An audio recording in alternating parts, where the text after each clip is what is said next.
धर्मधारा सामाजिक अध्यात्म विचार।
तुझे पाय के धरे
देवा हे देवा जगत्रय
तुझे पाय चित्ती धरी. प्रस्तुत प्राप्त स्थळी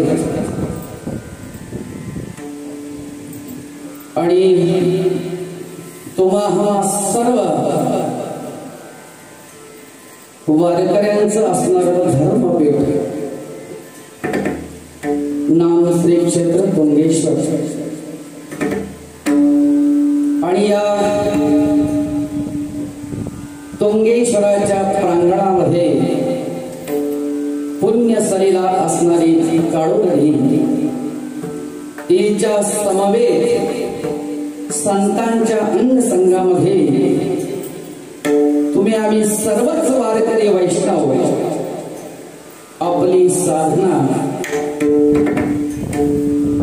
करता करता आपल्या साधनेला सिद्धप्रत घेऊन जाण्यासाठी गेली अखंड 42 वर्ष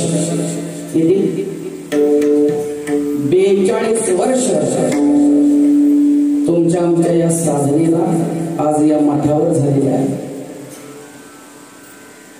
मठाच्या बाबतीत सांगायचं झालं, आज एकादशी आहे.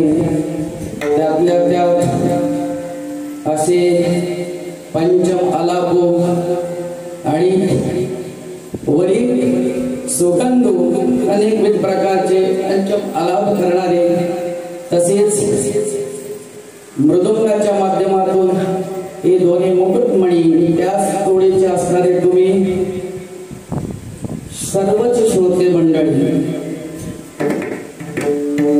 आपल्याला पहिल्यांदा सगळ्यांना एकदाच नमस्कार करतो. गाते श्रोते आणि पाहते, गाते श्रोते आणि पाहते,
गाते श्रोते आणि पाहते.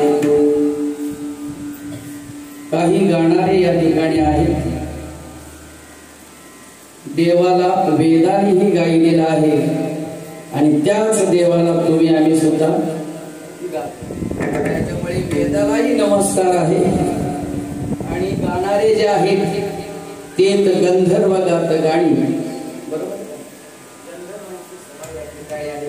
सुंदर गायन आहे. गाते तेवढ्याच तोडीचे असणारे श्रोते समर्थाची पंक्ती भोजली तळील्या वरिल्या एक पक्वांनी, तैसे श्रवणी अर्थ पाठणी एकच लाभ. याला जो लाभ मिळणार आहे तो सांगण्याला आहे, सांगणाऱ्याचाच लाभ तुम्हाला सुद्धा आहे. कारण ही श्रीमंताची पंगत आहे. कोणाची? समर्थाची पंक्ती भोजने तळील्या वरिल्या एक पक्वांनी, एकच पक्वान आहे. सारच मिळालं का नाही? भगर आणि तैसे श्रवणे अर्थपटणे मोक्षाची लाभे. या धर्मपीठाचं असणार महात्म्य काय? या ठिकाणी ऐकणाऱ्यालाही काय आहे? मोक्षाचीच प्राप्ती आहे. आवाज खाते जरा माहिती. सांगणाऱ्याला ही तीच प्राप्ती आहे, ऐकणाऱ्याला ही तीच प्राप्ती आहे. अजिबात भेद पंक्तीमध्ये नाही. त्यामुळे गात्यांना नमस्कार आहे, श्रोत्यांना नमस्कार आहे. गाते, श्रोते आणि पाहते. आता सगळेच यामध्ये श्रोते आहेत असं गृहीत धरता येणार, कारण याज्ञवल्क्याच्या असणाऱ्या प्रवचनामध्ये जनकावर त्या ठिकाणी संशय घेतला होता. बरोबर. आता माझी नजर काय, आता मी मुद्दाम ते ऐकूनच प्रवचन मी आता असं सरळ पाहत सगळीकडे पाहतो, कारण तो आरोप आपल्यावर येऊ नये. याज्ञवल्क्य कथा सांगत आहे आणि जनक श्रवण करत आहे, पण श्रोता पाहून कीर्तन सांगायचं असते किंवा कथा सांगायची असते. काहीसा वक्ता तो वक्ता नव्हे, श्रोती बिन. श्रोता जर तसा तेवढ्याच मोलाचा नसेल, पुराणिक तरी ज्ञाता अवधान होय श्रोता हे दुर्लभची दुर्लभ थोडी असते. जनकाकडे पाहून सांगत असताना सगळ्या राज्यातील लोकांनी आरोप ठेवला कोणावर? पाकिट तिथूनच मिळते राजाकडनं. त्याच्यामुळे राजालाच पुढे बसून याज्ञवल्क्य काय कथा सांगत आहे, सगळ्या राज्याचा आरोप आला कोणावर?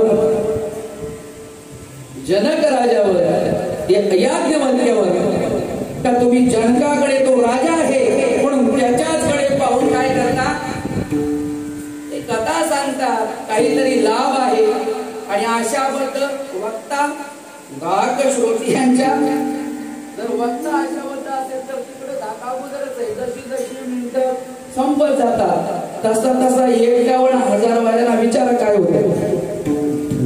51,000 1 लाखाची विदागी देऊन आणल्यानंतर जेवढी मिनिटं सरकतात तेवढ्या इकडे त्याला अटॅक यायची वेळ होते. डोके जे आहेत ना कुठले धाक मी सांगत नाही, तो कुमार सांगतात धाक श्रोती याच्या तो आरोप हो झाला.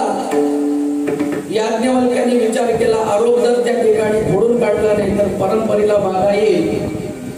आणि सहज मायावी शक्तीने सगळी जनकपुरी तिला आग लावली. आग जशी लागली हे खाकली आणि कुठून तरी असं समजलं एक श्रोत्याला, मिथिला नगरी जळत आहे. हजारोच्या संख्येने होती. कुठे? कीर्तनाला हजारोच्या संख्येने असणारे जे धूम ठोकली, फक्त एकच राहिला राजा. आणि याज्ञवल्क्य सांगतात, हे राजा, अरे सगळेच गेले, ती त्यांची घरं वाचवायला गेले, पण तू सुद्धा राजा आहेस ना, तुझी मिथिला नगरी जळत आहे, तू का जात नाही? राजाचं सुंदर उत्तर आहे, मिथिलाया प्रतीक्षाया नमे दह्यते किंचनः. मिथिला जळत आहे, मी किंचित मात्र जळत नाही, असा श्रोता दुर्मिळ असतो. त्यामुळे त्या असणाऱ्या यादीमध्ये आपला नंबर लागावा आमची इच्छा आहे. पण कदाचित लागला नाही तर मग दुसरी पाहण्याच्या उद्दिष्टाने का होईना बऱ्याच वर्ष सुनील महाराजांना पाहिलं नाही, त्या निमित्ताने जरी आले असले तरी चालेल. त्यालाही नमस्कार. विठ्ठल विठ्ठल.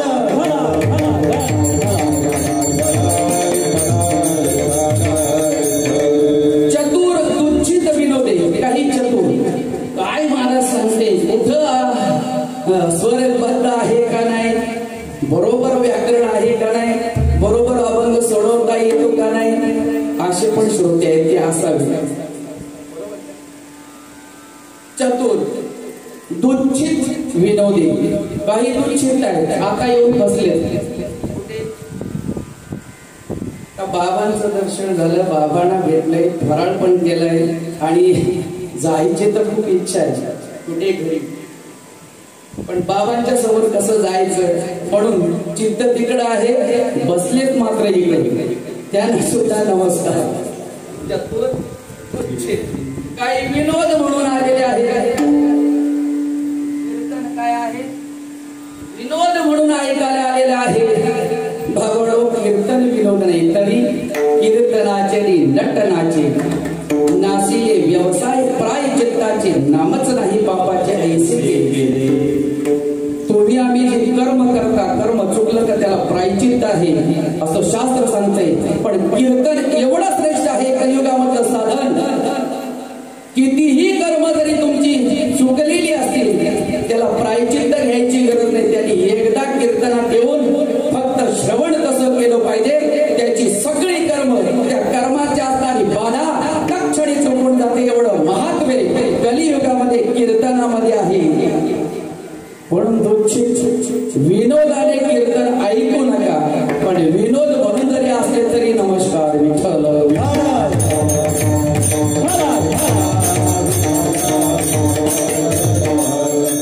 काही त्याच्या पलीकडचे सोहमभावे पूर्ण ज्ञाते आमच्या रविदास महाराजांसारखी कुठंतरी आहेत इथे दिसतच नाही. पण सोहमभावावर एवढा त्यांचा पगडा आहे आम्हाला शोधावा लागते. 8 दिवसामध्ये साधकाची ती अवस्था असते.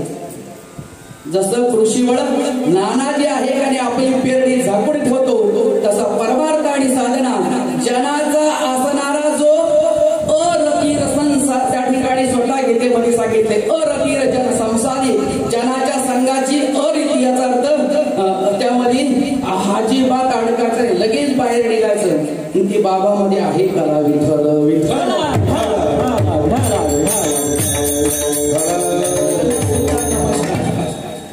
सोहम भावे पूर्ण ज्ञाते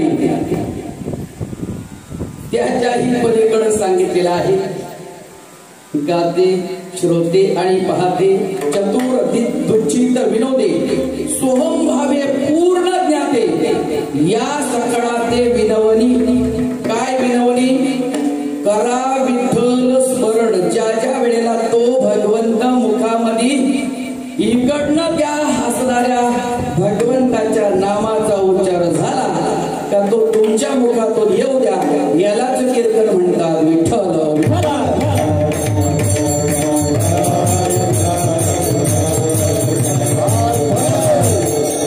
असो आपला विशेष सिद्ध मठ आहे. ज्याने ज्याने रामायणाला 8 दिवस दिले त्यांना तो लाभ मिळालेला आहे. विश्वामित्रांचा असा सिद्ध मठ आहे. देवाला सुद्धा सगळ्या शास्त्रांमध्ये पारंगत होण्यासाठी पहिल्यांदा विश्वामित्राच्या आणि सिद्ध मठावर भेट द्यावी लागली. त्यावेळेला सगळे शास्त्र देवाच्या हातात आले. याचा अर्थ देवाला परिपूर्ण होण्यासाठी साधूची गरज आहे. आणि तुम्हा आम्हाला काय आहे? देव मिळाला पाहिजे. बरोबर का नाही? त्यासाठीच तुमचा आमचा अट्टास आहे ना. देव मिळावा प्रत्येकाची इच्छा आहे. पण देव कुठे राहतो किंवा कुठे भेटतो याचा पत्ता माहित नसेल तर माहित करून घ्या. सांगतो भजन करा विठ्ठल.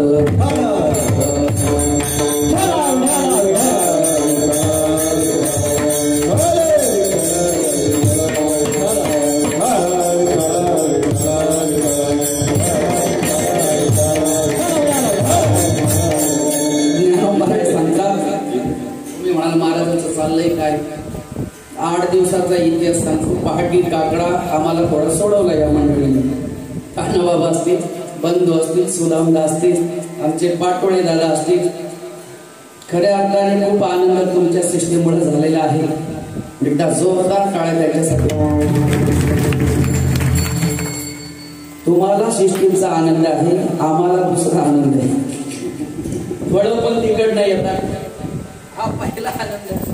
दुसरा आनंद दुपारच्या रामकथेला मृदंगमणी काकड्याला तेच बरोबर.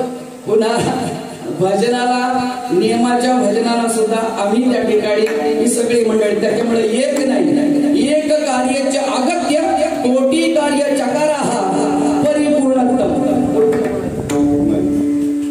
एक कार्यासाठी आणला पण बरीच कार्य करून घेतली जातात किंवा केली जातात. असे सवंगडी जर मिळाले तर ज्याला तू सांगतोय ना महिन्याचा काय वर्षाचा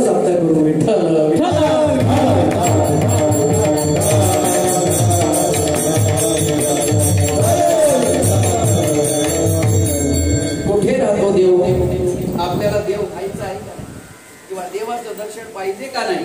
कुठे देव मिळते? अरे देवाला परिपूर्ण होण्यासाठी जर साधूची गरज आहे तर जीवाला परिपूर्ण होण्यासाठी बाहेरचा रस्ताच नाही.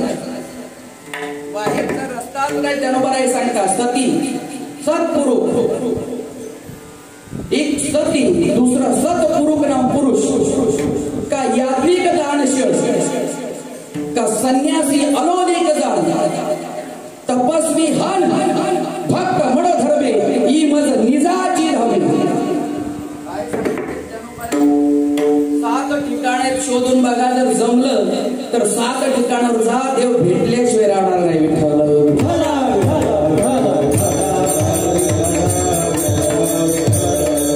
सती, जर खऱ्या अर्थाने सतीचं दर्शन झालं रे झालं, समजायचं तुम्हाला देवाचा रस्ता मिळाला. सती कोणाला म्हणावं? पातिव्रत्याचं पालन करत असताना आपल्या पती व्यतिरिक्त शरीराचं एक नख सुद्धा पर पुरुषाला कधी दृष्टीला पडू देत नाही. तिचं नाव सती आहे. विठ्ठल विठ्ठल.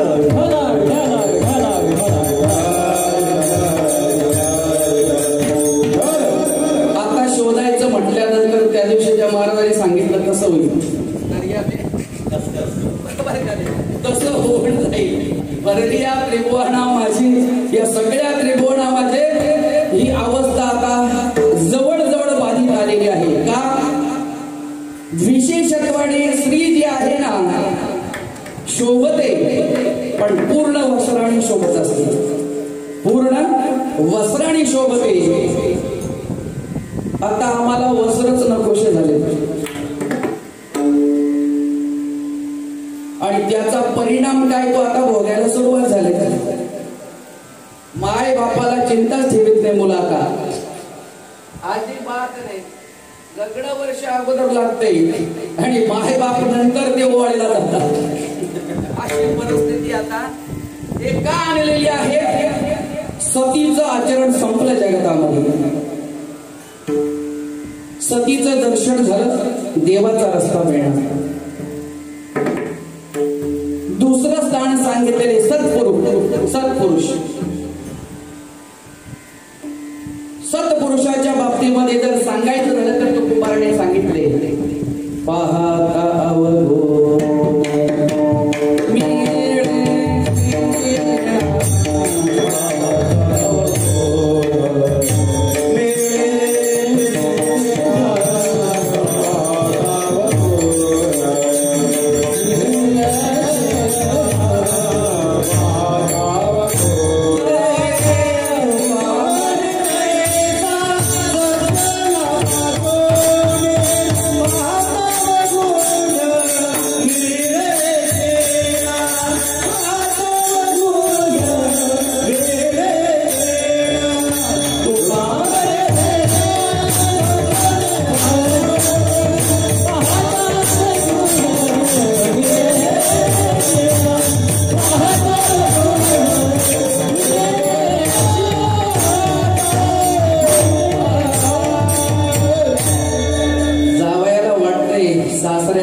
कीर्तन आहे. जोर लावायला पाहतोय जावय, पण अवसान कमी असू द्या. कथा म्हणे ताईसा सज्जना पासूनी पाहता अवगुण मिळेचिरा. सत्पुरुष कोणाला म्हटलेला आहे? ज्याच्या ठिकाणी एकही अवगुण नाही त्याला सत्पुरुष म्हटलेला आहे. नळ राजाच्या आसनाऱ्या शरीरामध्ये कळीला प्रवेश करण्यासाठी 1-2 नाही तब्बल 12 वर्ष वाट पाहायला लागली. किती? 12 वर्ष वाट पाहिली का एखादा तरी अवगुण मिळेल आणि मी इथून प्रवेश. काय मिळाला व प्रवेश कुठे? फक्त लघुशंकेला गेला आणि पाय धुतले, थोडा घोट्याचा भाग छिद्रा एवढा रिकामा राहिला, तिथून कळी प्रवेश करतोय आणि मग दुर्दशा झाली. कोणाची? नल राजाची. सगळी कथा सांगणार नाही, तुम्ही रामायणाला आले तर मग सांगणार.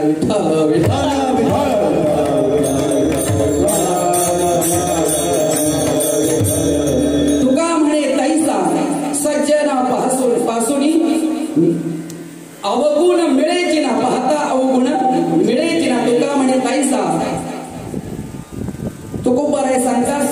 नाम सत्पुरुषाकडे एकही अवगुण नसतो, त्याला सत्पुरुष म्हणतात. जवळजवळ तीही संज्ञा आता संपुष्टात येत चाललेली आहे. त्यानंतर तिसरी जागा आहे का दानशील यात्रिक, दान देणारा खरोखर दानशूर दाता जर असेल आणि त्याचं दान जर देश काळेच पात्रेच दियते दान सात्विक दान असेल, देश काळ पात्र पाहून दिलेलं दान आणि त्या दानाचा खऱ्या अर्थाने जर तो दाता असेल, त्या दात्याचं दर्शन झालं ना, समजायची देवाची आणि देवाकडे जाण्याची वाट तुम्हाला मोकळी झाली म्हणून समजावी.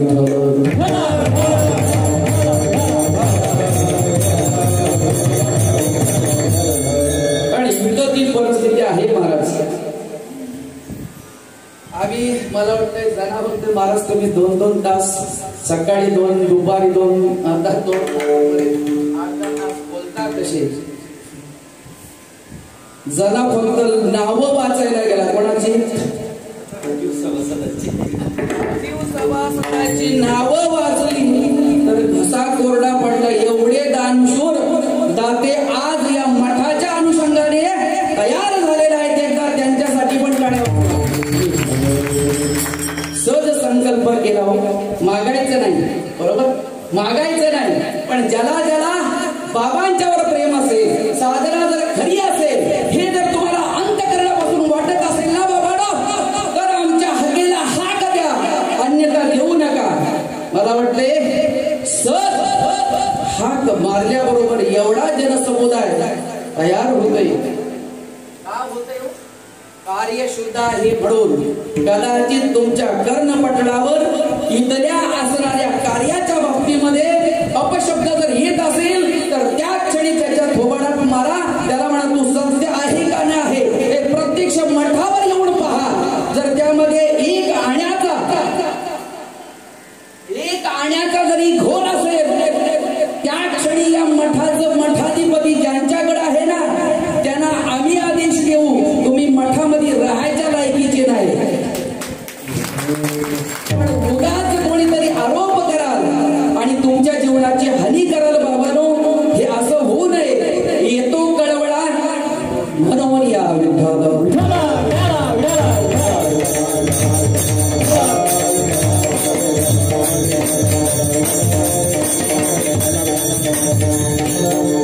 दानशील त्याचं दर्शन झालं, देव मिळणार. याज्ञिक मिळाला, यज्ञ करणारा, सहज त्याचं दर्शन घ्या, देव मिळाल्याशिवाय राहणार नाही. का संन्यासी हन अलौकिक तपस्वी जो बाबांचा असणारा सहवास ज्याला ज्याला मिळालेला आहे, त्याला वेगळा देव शोधायची गरजच नाही. बाबांना तो देवच झालेला आहे. त्या दिवशी सांगितलं का नाही, तिथी जयावरी झळके का पद्म करून माता पारुखे जावे काय करणार. तो जीवाची परी तुके महेशासी. अरे त्या शबरीकडे कुठली साधना होती? अजिबात कुठली साधना नाही. मतंग ऋषीचा असणारं फक्त मठ झाडायची, ते पण न कळता. कोणाचं? मतंग ऋषीचा मठ झाडायची, सहज झाडायची, पहाटी झाडायची 4 वाजता. मतंग ऋषीला कळत नव्हतं कोण झाडते, पण अंगण कसं स्वच्छ, मी तर स्वतः करत नाही, सडा समर्जन कोण करून जाते. आणि एक वेळ दृष्टी पडली. कोणावर? आमच्या शबरी मातेवर दृष्टी पडली. आणि पडल्यानंतर अखंड सेवा त्या ठिकाणी शबरी मातेची आणि त्या मठाच्या मतंग ऋषींच्या असणाऱ्या त्या मठामध्ये झाली. परिणाम काय झाला? जाता जाता मतंग ऋषींनी सांगितले, तुला देव भेटेल. देवाकडे जायला लागलं नाही तर देव आला. आणि देव आल्यानंतर काय बोलावं हे शबरी मातेला सुद्धा कळालं नाही. प्रेम मगन मुखी बचन नाये, प्रेम मगन मुखी बचन नाये, कोणी कोणी मास सरोज सरनाये, कोणी कोणी मास सरोज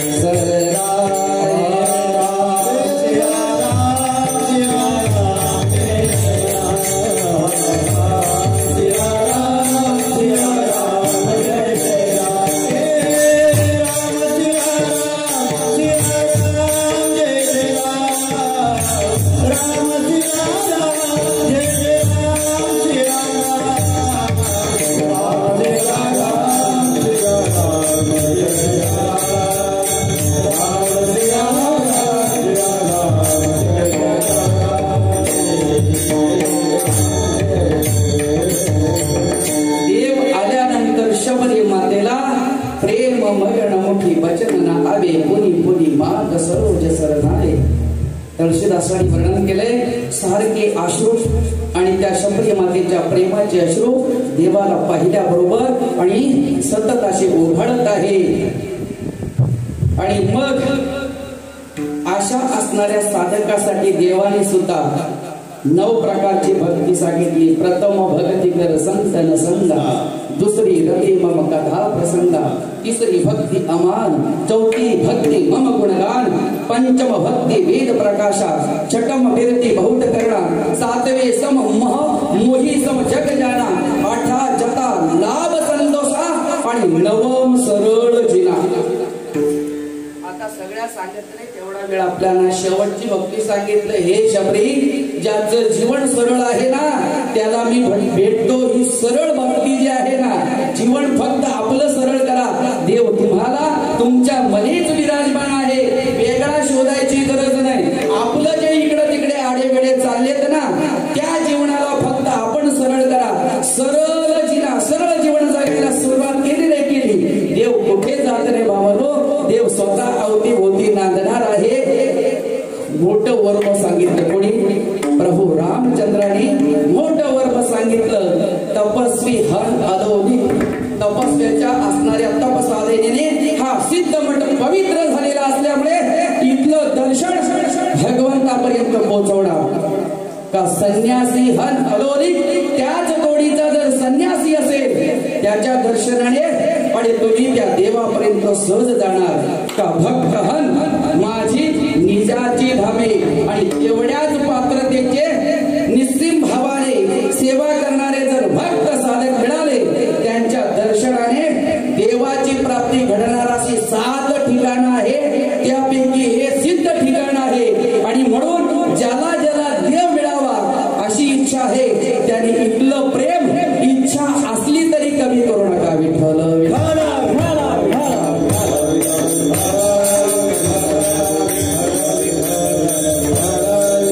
आणि असा जो देव आहे ना मिळावा यासाठी तुमच्या आमच्या शरीरामध्ये एक तत्व भगवंताने निर्माण केलेलं आहे. ते फक्त त्याच्यासाठी आहे. बुद्धीचे वैभव अन्नाही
शोधासाठी प्राप्तीसाठी एक तत्व तुम्हाला सर्वांमध्ये दिलेलं आहे.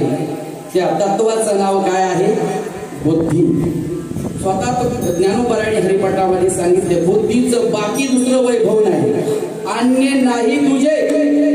एक केशीराजे किंवा एका केशीराजे सकळ सिद्धी. त्या केशीराजाच्या प्राप्तीसाठीच बुद्धी दिलेली, पण ती बुद्धी त्याच्यासाठी न वापरता तुम्ही आम्ही तुमच्या आमच्या व्यवहारासाठी जरी वापरली तरी इतर सगळ्यांपेक्षा बुद्धी श्रेष्ठ ठरते. बुद्धी ज्या कार्यासाठी दिलेली आहे त्या कार्यासाठी जरी वापरली नाही, अन्यत्र तिचा जरी तुम्ही खरोखर योग्य उपयोग केला तरी तीच बुद्धी इतर सर्वांपेक्षा श्रेष्ठ ठरते. इव्हन धनवानापेक्षाही बुद्धिवान श्रेष्ठ ठरला जातो. एकदा प्रसंग असा घडला, एक धनवान आणि एक बुद्धिवान दोघांच्यात भांडण तयार झाले.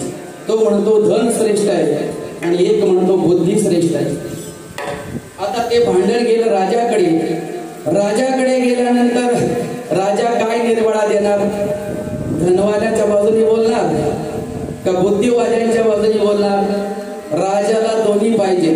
थोड बुद्धिवादी असणारे सहकारीही पाहिजेत आणि व्यापारी पाहिजेत ना. अडाणी अंबानी नसेल तसंच चालेल.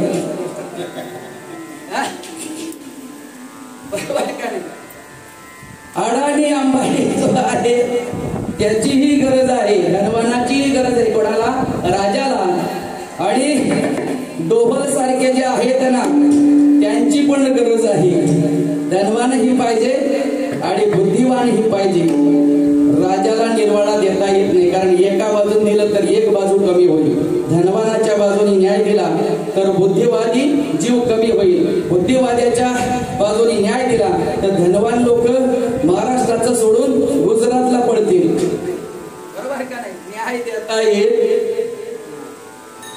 राजाने अशी चिठ्ठी लिहिली आणि सांगितलं मला न्याय देता येणार नाही, पण हा तुमचा जो न्याय आहे, बाजूचा जो राजा आहे ना त्या राजाकडे ही मी चिठ्ठी घेऊन दिलेली आहे, ती घेऊन जा. तो राजा न्याय देईल. तो जो न्याय देईल ते मला मान्य आहे. चिठ्ठी रस्त्यामध्ये उघडायची नाही. चिठ्ठी घेऊन राजाकडे दिली. त्या राजाने उघडली. त्या चिठ्ठीमध्ये लिहिलं होतं दोघांना फाशी द्या. कोणाला? या दोघांना फाशीला द्या. आता हा मांडलिक राजा असल्यामुळे मोठ्या राजाचा आदेश आहे. त्याने विचार केला राजाचा आदेश आहे, याला काय केलं पाहिजे? तयारी केली राजाने दोघांना फाशीवर द्यायला. म्हणतो काय लिहिलंय? तो तुमच्या राजाचा संदेश आहे, दोघांना या राज्यामध्ये फाशीला द्या. आता जसा शब्द ऐकल्यानंतर जसं आपण पाचावर धरणं म्हणतो का नाही, ती बसायला सुरुवात झाली. हा त्याला मिठी मारते. कोण? धनवान. कोणाला? बुद्धिवाद्याला. आणि तो याच्या गळ्यात पडतो. काय भांडण दोघांचं, आपलं परिणाम काय? हे भांडण त्या दोघांना फाशीवर जावं लागते. त्याच्यामुळं भांडण जीवनामध्ये जे आहे ना अजिबात योग्य नाही. भांडण करा, दोघे फाशीला जाल. आता धनवानची त्याला बुद्धी नसल्यामुळे धन होतो. त्यांनी सगळ्या प्रकारचं धन, त्याचं सगळं असताना प्रलोभन, माझं जेवढं आहे नाही ते सगळं द्यायला तयार आहे, फक्त तू मला वाचव. कोणाच्याकडे लोटागण घातलं?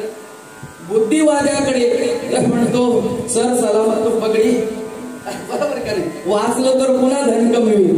बरोबर, पण आता वाचलं पाहिजे.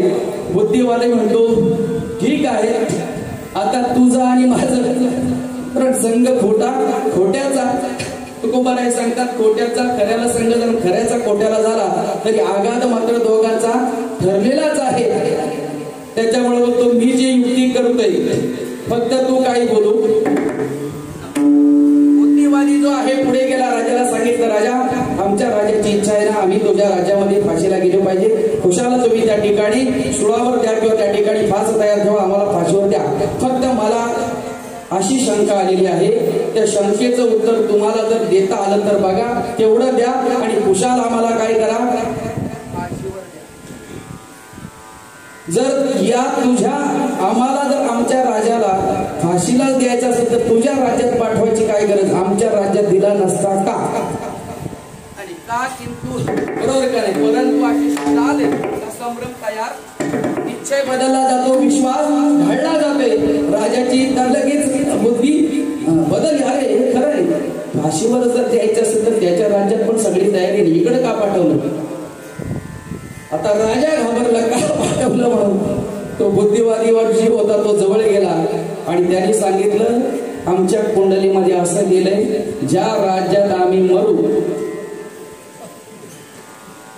ज्या राज्यात आम्ही मरणार त्या राजाचा राजा त्याच क्षणी आमच्या पाठोपाठ सांगा राजा फाशीला दे. राजा म्हणतो एक काम करा, तुम्हाला फाशीवर देत नाही पण पुढच्या राज्याचा. मला विषय फक्त एवढाच सांगायचा आहे, धन कामा आलं का बुद्धी. बुद्धी जिथे जिथे तुम्ही त्या बुद्धीला कुठल्याही अनुषंगाने त्याचा उपयोग करा. बुद्धी तुम्हाला सगळ्या प्रकारच्या असणाऱ्या कार्याची सिद्धी करून देणार असं तत्व आहे. महाभूतानांकारो बुद्धी अवेकम एवच इंद्रियानी दश एकम पंचेच इंद्रिय गोचरः इच्छा द्वेष सुख दुःखम संगात चेतना धृती. ही सगळी 36 तत्व कुठं आहे एवढी सांगत बसत नाही, आपल्यामध्ये आहे. त्यापैकी बुद्धी नावाचं तत्व जे आहे ना ते कशासाठी दिलेलं आहे? फक्त आणि फक्त देवाच्या प्राप्तीसाठी दिलेलं आहे.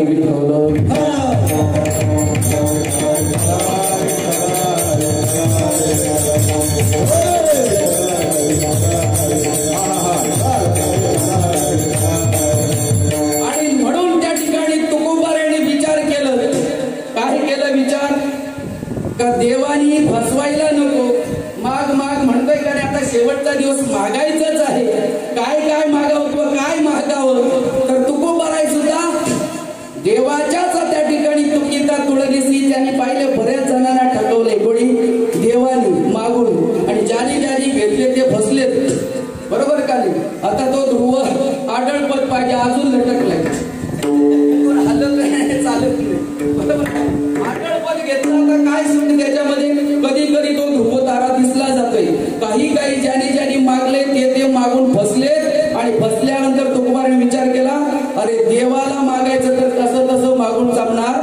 तर देवानी जे तत्व त्याला जाणण्यासाठी दिलेलं आहे ना त्या तत्वाची जागृती होण्यासाठी अनेक प्रकारचे प्रतिबंध ज्या बुद्धीला येतात ना ते प्रतिबंध बाजूला व्हावे हीच मागणी अभंगाच्या प्रथम चरणात करतात.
का देवाला सुद्धा त्याची बुद्धी खुंटीत झाल्याशिवाय राहत नाही.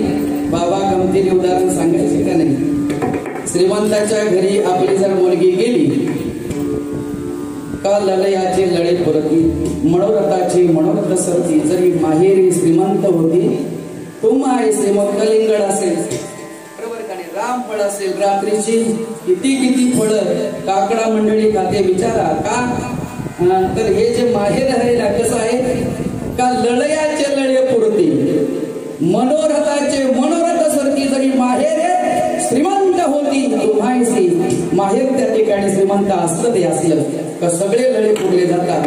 पण मुलीचं सासर काय होतं, श्रीमंत होतं आणि माहेरी त्या ठिकाणी तेवढं श्रीमंत होतं. ती माहेरी आल्यानंतर बाप लढीवाळपणी त्या मुलीला सांगतो काहीतरी माग, काहीतरी माग.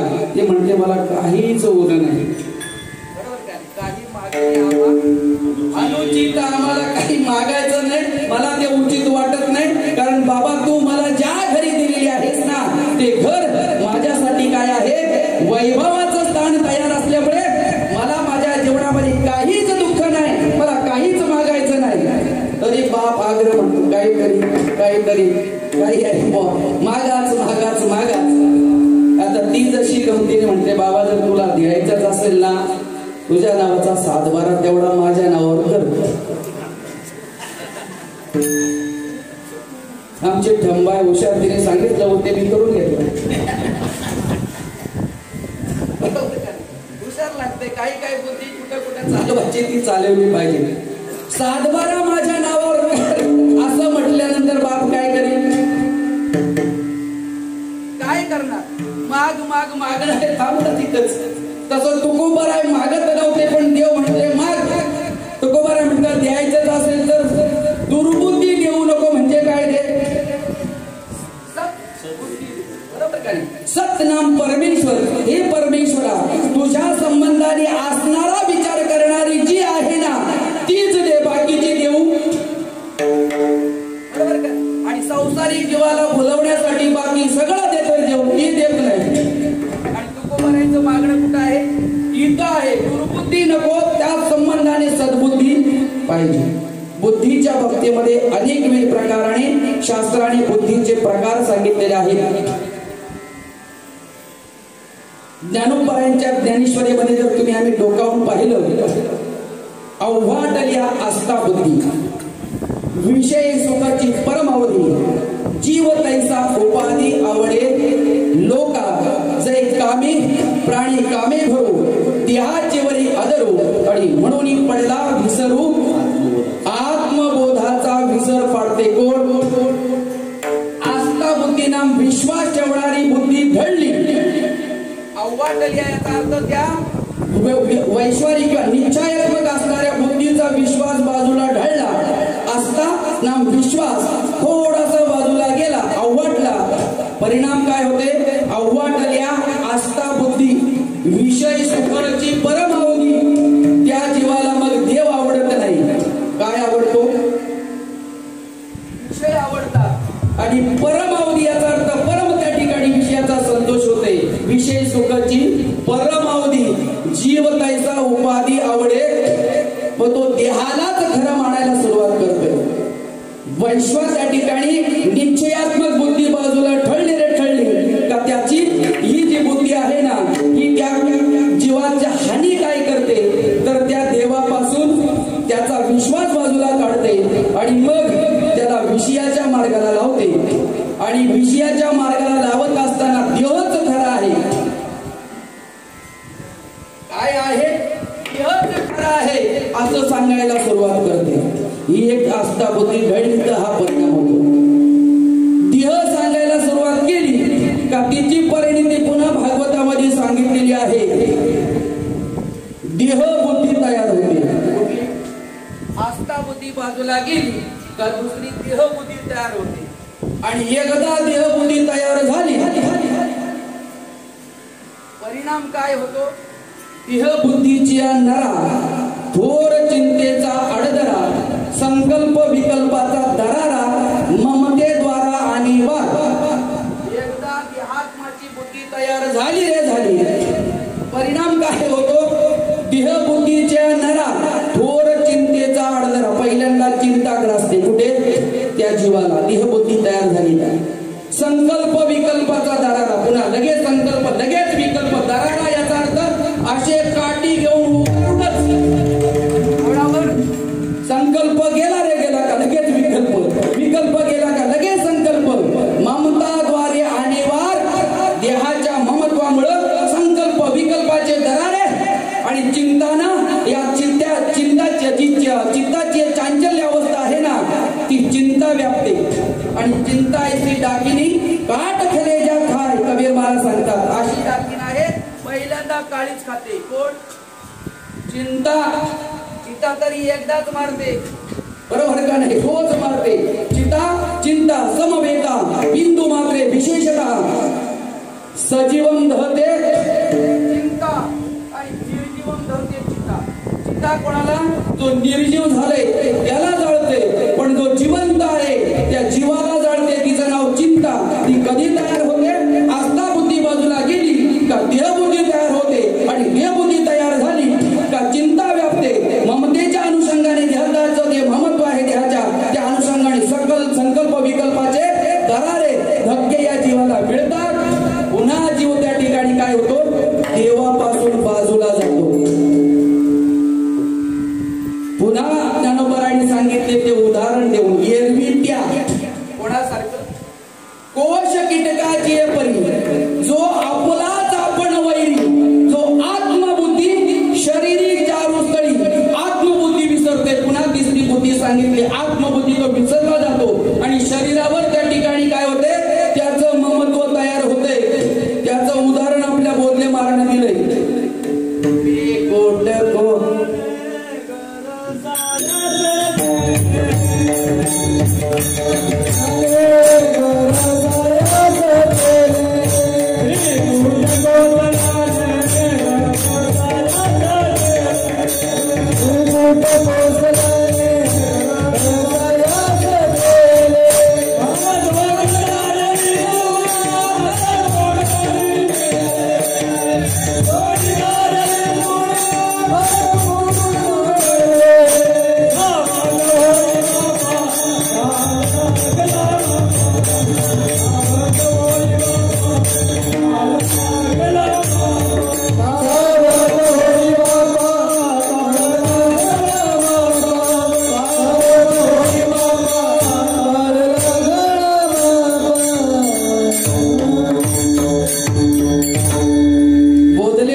पहिल्यांदा मागच्या अंगातून मागचं द्वार आहे ना असं गुंडाळत गुंडाळत गुंडाळत गुंडाळत गेलो.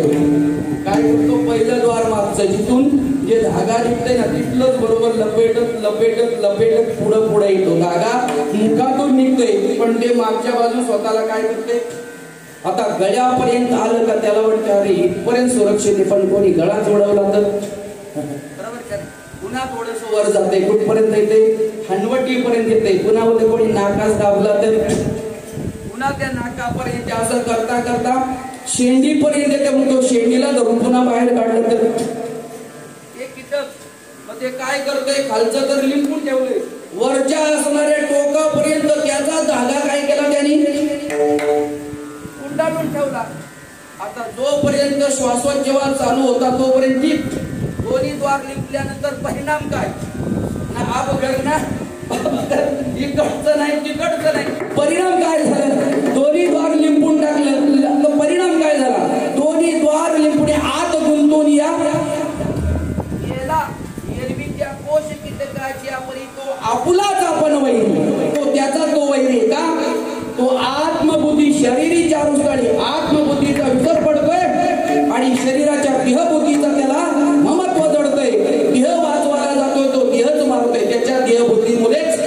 तुमचं आमचं काय होते आधी देह काय खरा देह संबंधी पसारा बुजगावणी चोरा रक्षणा भासत असा देहच खरा नाही त्याच्या संबंधाचा सगळा व्यापार खरा कसा काय असेल बरोबर काय बुजगावणच खरा नाही तर त्या शेताचं संरक्षण करायचं त्याला केलेला शंगार तो त्या ठिकाणी खरा कसा त्याचं डोकं खरं कसं म्हणायचं हात कसं काय खरं म्हणायचं त्यांनी परिधान केलेला शर्ट कसा खरं म्हणायचं बरोबर का ही देहबुद्धी जी आहे ना ती सुद्धा त्या ठिकाणी काय आहे सहजच जीवाला घातक आहे ती देवापासून काय करते अलिप्त करते त्यानंतर पुन्हा भगवंतांनी अनेकविध प्रकारे बुद्ध्या सांगितलेल्या आहेत त्यामध्ये एक प्रज्ञा आहे प्रज्ञा प्रज्ञेच्या बाबतीमध्ये अर्जुनाचा नंबर लागतो परियेसिका प्राज्ञा तू असतेची संज्ञा बोले गोष्टीची अज्ञा हे नसती करू म्हणून इकडपण आपले मोडो बरी न बोलणे हे बोलावे घडो अमुचे जीवीचे फोडो तुझ्या जीवी हे अर्जुना तुझ्यासाठी मी अट्टास का करतो एवढं सांगायचं तर अर्जुनाचा पूर्ण विश्वास होता कोणावर पूर्ण आणि त्याची प्रज्ञा जागृत होती प्रज्ञा जागृत झाला असते ते बोललेलं कळतंय कोणाला त्याची प्रज्ञा बुद्धी जागृत आहे त्याचं काय परिणाम होतो जे जे सांगतोय ना तो अर्जुनाचा असणारा उत्साह ऐकण्याचा जो आहे ना परिसण्याच्या बापा ऐक बापा धनंजया बरोबर का नाही ऐकणाऱ्यांमध्ये राजा जर कोण असेल तर तो अर्जुन आहे त्याची प्रज्ञा असणारी बुद्धी असल्यामुळे लगेच कळते बोलण्याबरोबर सगळं कळते दुसरी बुद्धी या ठिकाणी सांगितले ऋतुंभरा ऋतुंभरा बुद्धीचा प्रकार सांगत असताना त्याला शास्त्र पाठ करायची गरज नाही जयांचे भिसाट शब्द सुखे म्हणू येती वेद सहज बोलला तरी तो उभा आहे सांगा तुका सहज बोले वाणी येते वेदांत वाहे पाणी अभ्यास करायची गरज तो कुबाराय सहज बोलत होते ऋतुंभरा प्रज्ञा नाम बुद्धी कोणाची कुंभारांची अनेक प्रकारच्या आता त्या पलीकडच्या सामान्य बुद्धी सांगितलेल्या आहेत एक दगड बुद्धी सांगितलेली बरोबर का एक हंस बुद्धी सांगितलेली आहे बरोबर एक तैल बुद्धी सांगितलेली आहे आता बुद्धी सांगायची आहे का 42 वर्षात थोडं तरी तिच्यामध्ये जाऊ दे ना तैल बुद्धीची लोक एकदा जर तुमच्या समोर आली ना नवे किती मोठी जरी सभा असली ना तरी त्या सभेवर त्या तैल बुद्धीच्या असणाऱ्या वक्त्याचा प्रभाव सहज पडतोय कसा आता नदी किती मोठी आहे एकच तेलाचा थेंब टाका तेलाचा एक थेंब टाका सगळ्या नदीचं पात्र व्यापतंय ते एक थेंब पाणी किती हजारो लाखो लिटर आहे बरोबर का नाही पण एक तेलाचा थेंब टाकला तर ते सगळ्या पाण्यावर अधिराज्य गाजवते तैल बुद्धीची लोक जे आहेत ना या प्रकारची असतात त्या सभेवर पगडा मिळवला म्हणून समजा तैल बुद्धी त्याच्यानंतर बैल बुद्धी सांगितलेली आहे बैल बुद्धी बळेच त्या ठिकाणी काय करावे हाकलावं सुंपावं लागतंय पण त्याचा एक गुण चांगला असतो जिथं हाकललं तिथं बरोबर का नाही टिपाच्या गाडीला जर झोपलं तर टिपाच्या गाडीला नांगराला झोपलं तर नांगराला बरोबर शर्तीला लावलं तर शर्तीला चांगला गुण आहे पण त्याला हाकलावं लागतंय स्वतःहून ते जागा सोडून त्याच्यानंतर दगड बुद्धी आहे दगड बुद्धीच्या लोकांचा विषय जर पाहिला त्या होनी दगड बरा देवा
बुद्धिवाला जर घडला तर इमारतीला आधार देतो.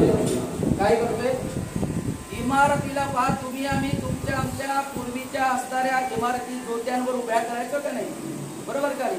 कपली पडलेले दगड तुम्ही कधीच लावले नाही जोत्याला. कुठला?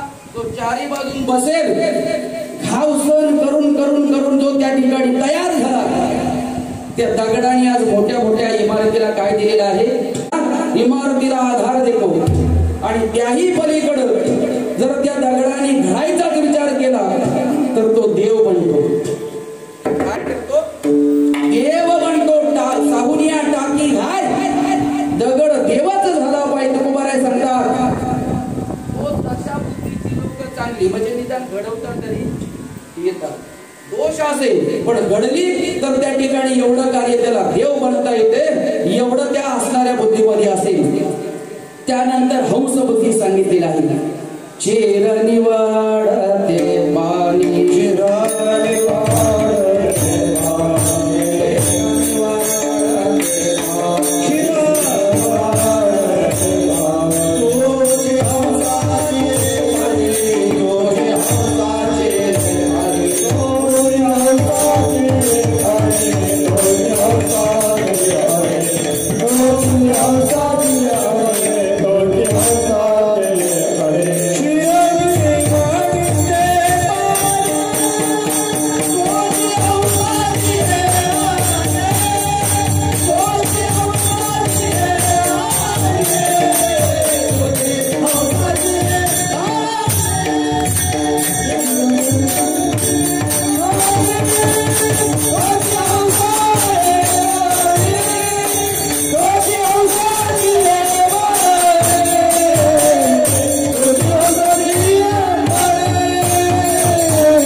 हंसाची हंस बुद्धी आहे. कैसे ते जाणते यासाठी संसार संसाराची पाठी लावणी बैसवी पाठी मोक्ष स्त्रियेच्या. ज्ञानोबाराय सांगतात बाजूला जात नाही, तो मोक्ष स्त्रियेच्याच असणाऱ्या आसनावर विराजमान होणार. फक्त ती बुद्धी पाहिजे. ह्या जरी अवांतर बुद्ध्या सांगितल्या असल्या तरी भगवंतानी मात्र गीतेमध्ये व्यावसायात्मिका बुद्धी एक हेर कुरंदर हा बहुशाखा अनंतच बुद्धये अव्यवसायनः. एकच बुद्धी खरी सांगितलेली. निश्चयात्मक बुद्धी जी आहे ना तिला व्यावसायिक बुद्धी म्हटलेली. ती कशी? एकच आहे.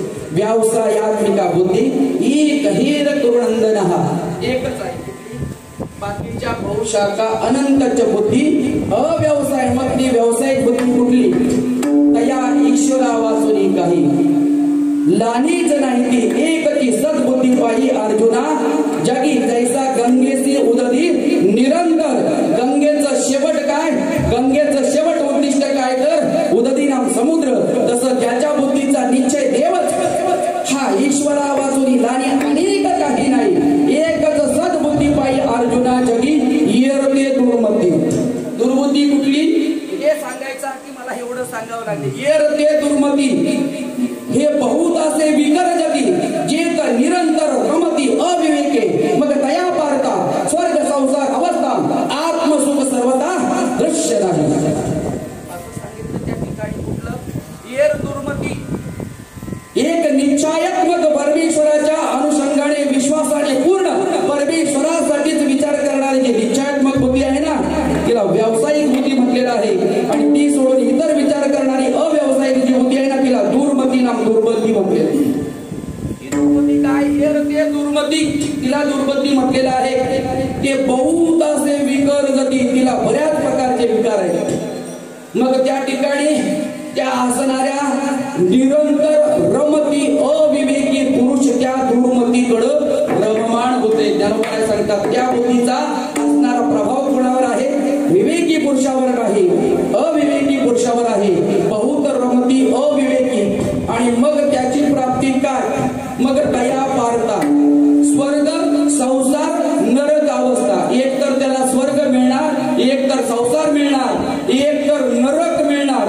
नरक प्राप्तीची असणारी बुद्धी दुर्बुद्धी आहे. स्वर्ग प्राप्तीची बुद्धी सुद्धा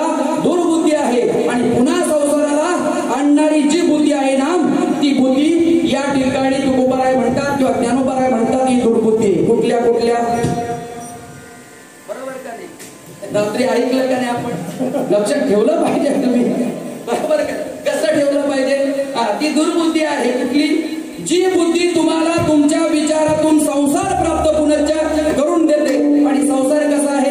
पुन्हा पुन्हा जर तुम्हाला तो दुःख प्राप्त करून देणारी आहे, याचा अर्थ ती बुद्धी कशी आहे? दुर्बुद्धी आहे. बरोबर त्या ठिकाणी नरकाला घेऊन जाणारे त्रिविधम नरकसे द्वारम काम क्रोध म्हटलेला आहे. कामाच्या, क्रोधाच्या, लोभाच्या अनुषंगाने जो जो बुद्धीमध्ये विचार सोडला जातोय, हा सगळा नरकापर्यंत घेऊन जाणारा विचार आहे.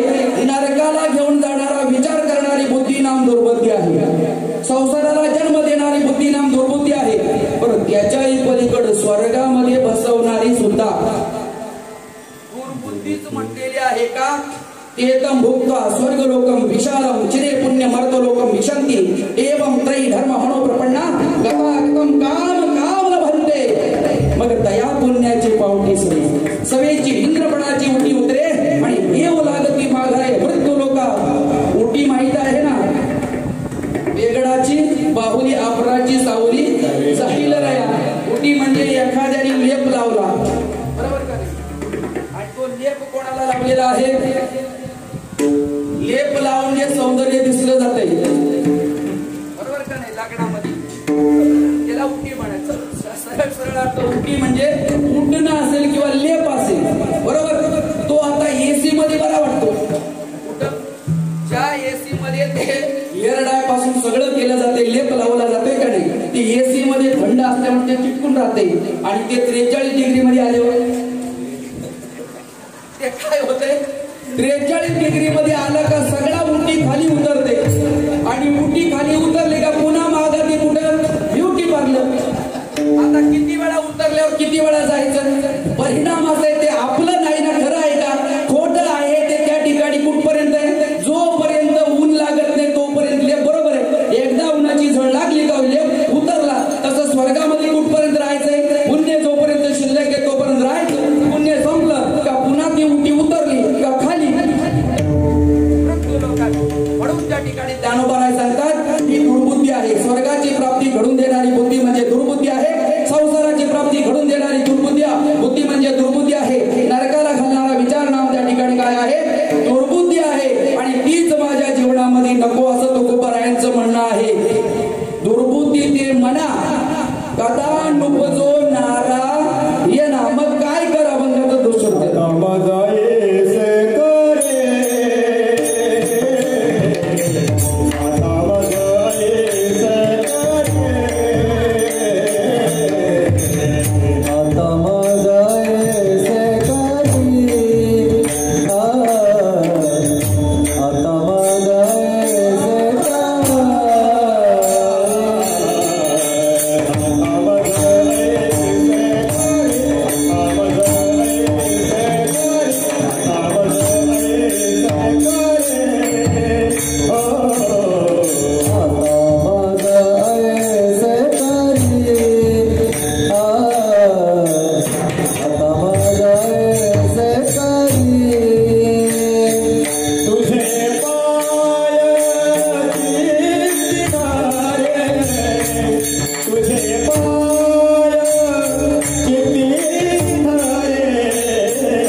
काशी आली, मला देवा तुझ्या संबंधाचं प्रेम नाव भाव तयार झालाय, पण तो भाव पूर्णत्वाला जाण्यासाठी माझ्या बुद्धीने तो जाणार का जाणार नाही? तर तुकोबारायांना सगळी पुराण ज्ञात होती, त्यांना माहित होतं देवाच्या अंगठी संगती जे आहेत त्यांची फजिती देवाने केली.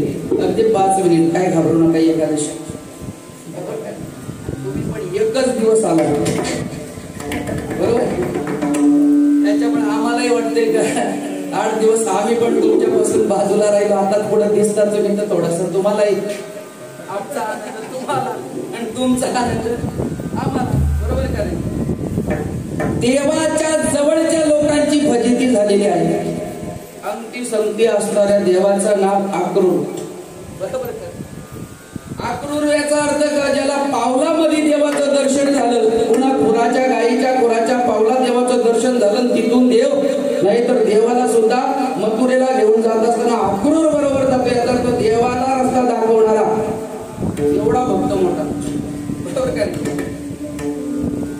असा असणारा मोठा भक्त ही एकदा देवाला चुकून देवांच्या बायकांचा जो राहणीवास म्हटलाय ना तिथं गेला.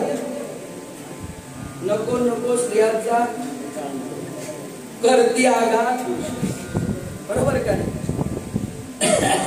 एकदा देवाच्या आता 16,108 तिथे गेला. आता गेल्यानंतर स्त्रियांच्या संगत बसता बसता भाऊजी भाऊजी म्हणून चालू करायला सुरुवात केली, बरोबर का? आता त्या सुद्धा भाऊजीच्या नात्याने हसायला लागला आणि हा सुद्धा वहिनीच्या नात्याने हसायला लागला. कोण? अक्रूर देवाच्या बायांच्या बरोबर हसता हसता परिणाम असा झाला, नाथ महाराज सांगतात भल्या भल्यासे लावला बट्टा बरी नवी बट्टा, भल्या भल्यासे लावला बट्टा बरी नवी बट्टा, अशी ही बट्टा भल्या भल्यासे लावला बट्टा बरी बट्टा, भल्या भल्यासे लावला बट्टा बरी बट्टा. आता तुम्हालाच ऐकायचं नाही, त्याच्यामुळे मी वाढून काही करणार. भल्या भल्याशी लावला पट्टा बरी नव्हे थट्टा. थट्टा झाली कोणाची? भावजाईन जावई भावजाई त्या ठिकाणी वहिनी थट्टा करता करता काम विकार तयार झाला कोणामध्ये? अक्रूरामध्ये. अक्रूरामध्ये काम विकार तयार झाल्यानंतर देवानी ओळखलं, देव आल्यावर बघितलं फजिती, अरे आता माझा संबंधीचा भाव होता, याचा भाव उपजलेला ढळला. पुढच्या जन्मामध्ये त्याला सुरदास केला, डोळेच दिले नाही. कोणाला? अक्रूर पुढच्या जन्माचा सुरदास आहे, डोळेच दिले नाही. आणि ह्या डोळ्याने माझ्या बायानं पाहून विकार तयार झाला, ते डोळेच घालवले कोणी? तर बघा काय काय कधी कधी बाद होते. मुका का झाला त्याची पण प्रमाण आहेत, बहिरा का झाला त्याची प्रमाणे आहेत, अनर्गळ का झाला त्याची प्रमाण आहेत. एवढी प्रमाण ऐकून सुद्धा आम्ही प्रमाणात राहत नाही. राहतोय का? मापात, प्रमाणात म्हणजे मापात राहिलं पाहिजे, बरोबर त्याने तरी राहिलं पाहिजे. काही माप सोडून गेला का तुमचा परिणाम त्या ठिकाणी वाईट झाला. मला फक्त विषय सांगायचे, अक्रूर देवाच्या अवतीभोवती नांदणारा त्याची फजिती केली. कशामुळं? संघामुळं. या दुर्बुद्धीने त्या ठिकाणी घात केलेला आहे. कोणाचा? अक्रूराचा. एक तुकोबारांना ज्ञात होतं, म्हणून तुकोबारा सांगतात देवा तुझ्या संबंधाने मला भाव तयार झालाय, उपजला भाव, पण आता माझ्या बुद्धीमध्ये तुझ्या संबंधाचा जो भाव तयार झालाय तो तुझ्याच कृपेने शेवटपर्यंत जाऊ दे. हे मागणं, याचा अर्थ शेवटपर्यंत सद्बुद्धीच राहू दे, हे मागणं आहे. आणि यापेक्षा दुसरं श्रेष्ठ मागणंच नाही. शेवटचं चरण तुका म्हणे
Oh